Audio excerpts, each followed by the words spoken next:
প্রায় ১২ বছর পর আবার মাতারার দর্শন পাবো। হ্যালো এভরিওয়ান, আমি অমিকা। চলো আজকে আমি তোমাদের সাথে শেয়ার করব তারাপীঠ যাওয়ার একটা mini blog. Sealdah to Rampurhat Gour express ধরে আমরা রাত ৩টের সময় পৌঁছে গেছিলাম রামপুরহাট। রাত ৩টে বাজে আর এখন এখানে প্রচণ্ড ঠান্ডা। কিছু কিছু মানুষ তো আবার গায়ে চাদর দিয়েও বসে আছে। রামপুরহাট থেকে শ্যাটেল করে 50 টাকা ভাড়া দিয়ে পৌঁছে গেছিলাম তারাপীঠ। এখন বাজে দুপুর 12টা। আমরা পুজো দিতে যাওয়ার জন্য একদম রেডি। মন্দিরে ঢোকার আগে আমরা চলে এসেছি একটা ডালা নেওয়ার জন্য।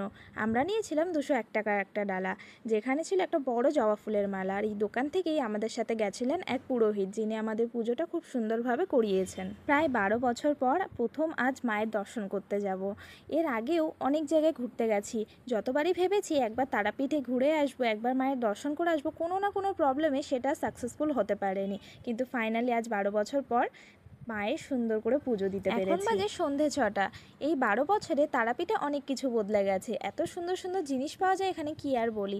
এমন সময় হোটেলে ফিরবো, দেখি হঠাৎ এক জায়গায় ভিড়। গিয়ে দেখি রাজুদা, সবাই তো তাকে ঘিরে ফটো তুলতেই ব্যস্ত। আর এদিকে আমি ফুচকা খেয়ে হোটেল